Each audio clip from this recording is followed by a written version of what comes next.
โอ้ยโอ้ยโอ้ยโอ้ยโอ้ยโอ้ยโอ้ยโอ้ยโอ้ยโอ้ยโอ้ยโอ้ยโอ้ยโอ้ยโอ้ยไทยเลยโอ้ยแตกเลยรถเจ้า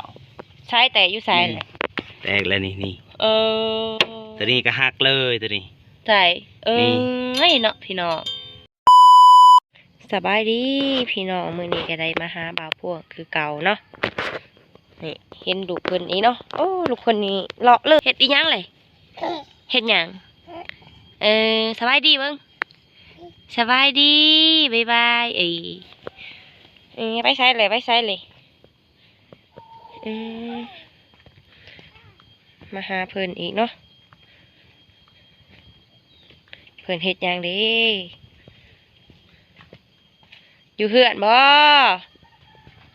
ใช่แล้วบ่เห็นไผเลยอยู่เฮือนเนาะฮะทำไมไปนี่เฮ็ดอีหยังเลยนั่งเล่นกับเมียนั่งไงนั่งเล่นกับเมียพี่นั่งมานั่งนี่นั่งเล่นกับเมียเพิ่นเนาะทั่วบ่ได้นุ่งเสื้อเลยโอ้เสื้อเปียกเลยเสื้อเปียกมันมีเสื้อใส่มีเสื้อใส่แล้วน่ะคือว่าใส่เสื้อเมียโอ้อีนางมันให้นุ่งดอกเสื้อเป็นยังเลยยันคาดบ่ยันขาดเจ้าก็หาโตยังไงก็มีหน้าเสื้อกับนุ่งเนาะจะมากใครน่ะใครบ่มาพอดีอ่ะที่เขากินน้ำแล้วบ่กินแล้วน่ะกินแล้วได้ยังเลยกินแจ้วน่ะกินแจวไม่ได้ไปหาของกินบ่ไม่ได้ไปน่ะฝนตกฝนตกเนาะมื้อแรงนะบัดไปตอนแรงไปหาอย่างเลยหาเราเฮ็ดพวกนี่แหละบ่มีอีกบ่มีแล้วนั่นก็จักแล้วทันเลาะเบิ่งไหนจักสิได้จักบ่นั่นฮักกะลูกบ่นี่ฮักตื่นนอนลิ้นบ่เห็นแต่ลูกอยู่ลุมหันว่าพ่อแม่ไปไสมันเล่นอยู่ลุมอีนางบ่เนาะให้แต่ลูกลิ้นอยู่ลุมเนาะเห็นแต่พ่อแม่อยู่เทิงยามใดก็เห็นแต่ลูกเลยค่ะ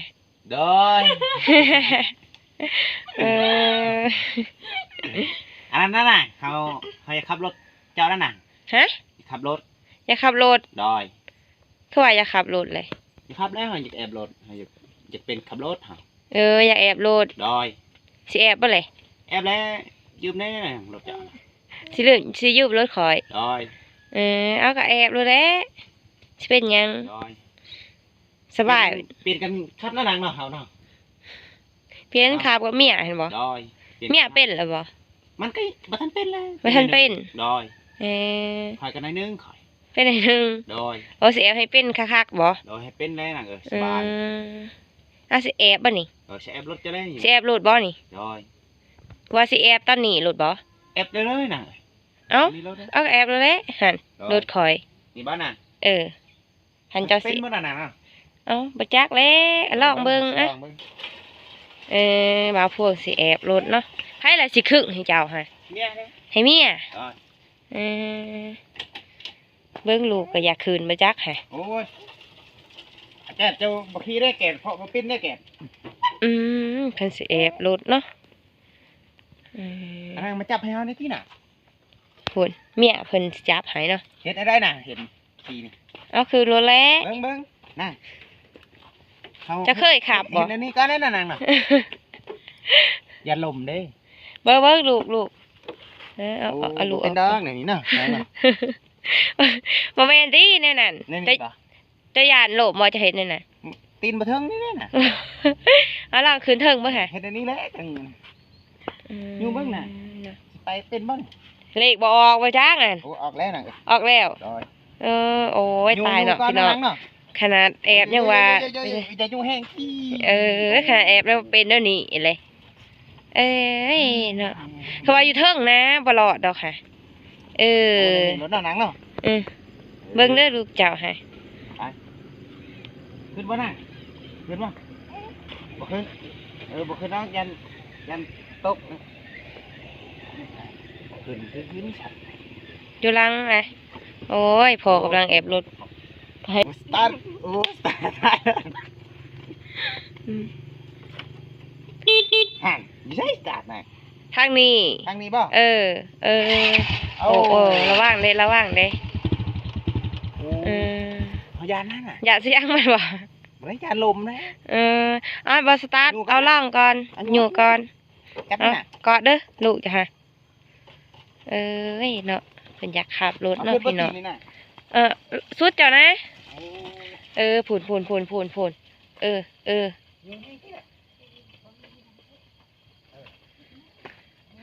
เอออวยมาก่อนลงลุมนี่เออเพิ่นอยากแอบรถเนาะพี่เนาะเพิ่นว่าอยากปิ้นเอ้ย เอ้ยโอ้ยโอ้ยโอ้ยโอ้ยโอ้ยโอ้ยโอ้ย ทางดีบ่ไปเนาะ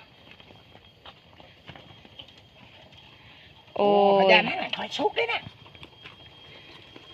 เอ้ยเอ้ย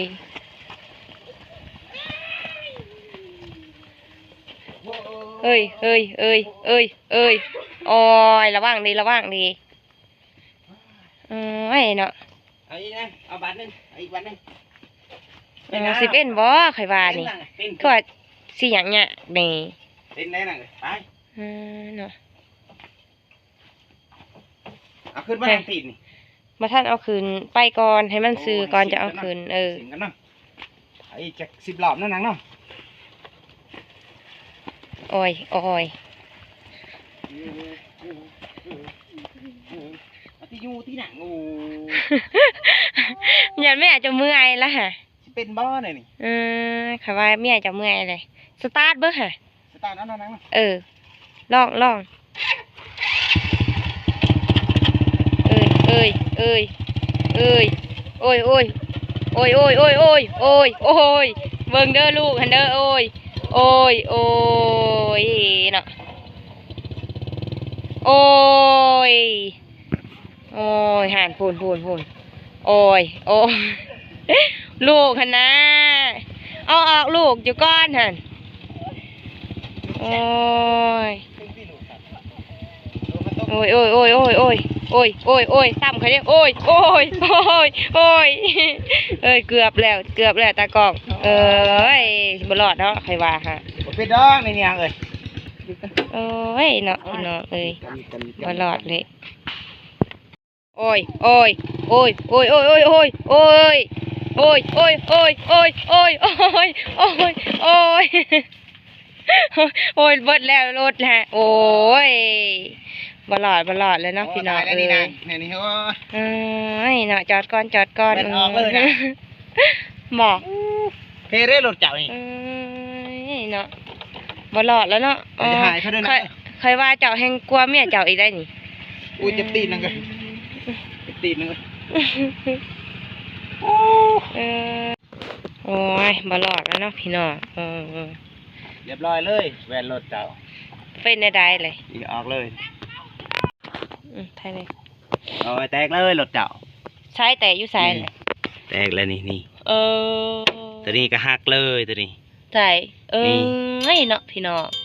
ตาย เสียได้แล้ววันนี้ยาแล้วเนาะ จะมาให้เขาบ่น่ะ เอาหายเสร็จได้แล้วเจ้าอยากเป็นดิ โดย เบิ่งเนาะสภาพ ตีนก็เจ็บนั่งไอ้หลงมึงยาน ใช่ เจ็บตีน โอ้ โดยเฮ็ดได้บัด ยว่าเป็นเนาะหย่าก็เมียเจ้าอีเนาะ โดย มาแล้วนะนางเนาะมาแล้วแอบไม้นะนางเนาะ ว่าไรจังแอบอีกวะ โดยเป็นแล้วได้นางหน่อยหนึ่งเนาะ เออ โดย